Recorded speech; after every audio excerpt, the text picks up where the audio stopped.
السلام علیکم ناظمه. سراج الدین وراره جوړې صحت ښه دی؟ آباد اوسې ښه یې جوړ یې؟ پوهېږې کوم ځای ته مخې جولی یې؟ والله که زه خو پوهېږم. دا د کوټکي کلي نه پاس د منډیې غره جګه څوکه دی که نه؟ خو چې دا کوز دا تا ته چې برېښي دا هغه دی د کوټکي کلي بازار دی. ډېر ښه. ورسره سم دغه ګمرک دی دغه تمیر چې دی. خو ډېر ښه. هغه پورته هغه چې دی ګل غونډی دی. خو ګل غونډی کلی که نه؟ پورې مخامخ. هغه چې څنګ ته هغه توی چې ورته راوتلی هغه څنګ کې کوم کلی چې دی چې دا د سرګل کلی دی. خو ډېر ښه. ورسره څنګ کې هغه امیرخیل دی. خو ډېر ښه. هغه مناره چې دی هغه امیرخیل دی. امیرخیل نه بیا داسې څا هغه بار هغه کلی چې برېښي هغه تعمیرونه دا شیان چې ورکي دي. خو بیا بلوس دی. خو هلته جنکۍ مکتب مالته دی؟ جنکۍ مکتب مالته دی. خو چې هغه نه دی جوړ شوی؟ چې نه دی جوړ شوی هماغه ځای دی. بلوس دی. بس دا ګوره دغه دسته دا دره چې دی دغه د لیونیو قوم دی که نه همداسې لکه کوټکي کلی شریف کلی او زدرانو کلی لار لیوني همداسې پراته دي تر هغه پلغونډۍ پورې. پلغونډۍ نه وروسته چې د هغه د سپین غر په لمن کې سپین غره مدخیل دي. خو بس هغه اس ته هغه کې چې دی په د غرو کې داسې غلیاره لاړه دی بیا سپینې شګې ته لاړه. بلکل. هغه پوس تور غر دی او پسې دغه طرف ته دغه شډل وته دغه ځایونه دي او دغه هغه طرف ته بیا د پاکستان سرحد دی. خو ډېر ښه. دا ته وایه چې هغه سکول ته څه روپۍ ټولې شوې که نه؟ یاره نه وله اوسه پورې اکاونټ زیرو دی. زیرو دی؟ چا څه دلچسپي ونه ښیله چې یو څو روپۍ ټول شوي وی هغه د سکول کار مو کړی وی. هېڅ شی ټول نه شوه. هېڅ شی ټول نه شو. خو څنګه په ځاځی غږ کوو که بېلوټي ته لږه نوره تمه کوو؟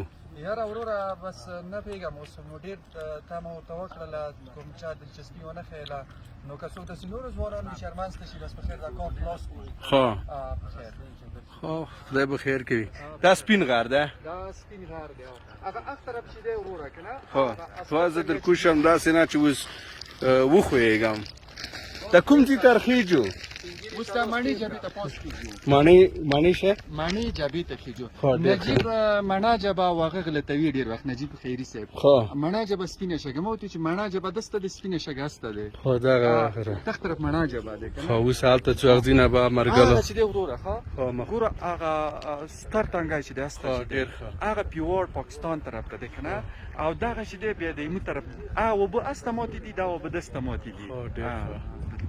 دا کس دغه دولتي ګمرک دی که نه پخوا چې د لیاره خلاصه وه دغه ځینې به د هغه د موټر تلل دلته به هغه ګمرک کسټم به ترنه اخیستل کېده که نه او هغه چې دی دا ډېر ښکلی ځایونه وو دغه د ریاست او دا ځایونه د خامه لیاره کسې ده بلکل. دا بیا سپینې شګې ته همداسې غځېدل داسې چې هغه ته ډېر ښه. دا سړک ته به هم لږ څه کوو خو که نه مڼې جبې ته راغځېدلی سړک دی خو ډېر خراب دی داسې دښته به موټرو تګ ډېر وکړي سخت دی ته خو اوس ولیده بلکل. ټکټر به ورته ولو که څنګه چې دا سړک لږ هوار هم کړي. ټکټر امکان لري ټکټر سره امکان لري. ټکټر او روسي ټکټر دی که څه؟ موټر د تګ دپاره برابر ستر بلډوزر خو دلته خطا نه شي چې ولې لاندې ډېرې تیږې دي او روسي ټکټر دی هغه به یو دانه ولو دلته انشاءالله دا سړک به لږ پلنوي هم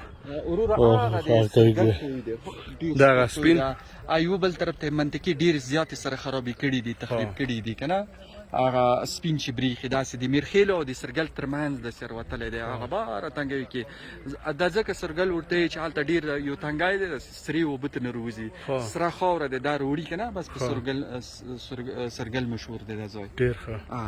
Alright, inshallah we'll put more videos up.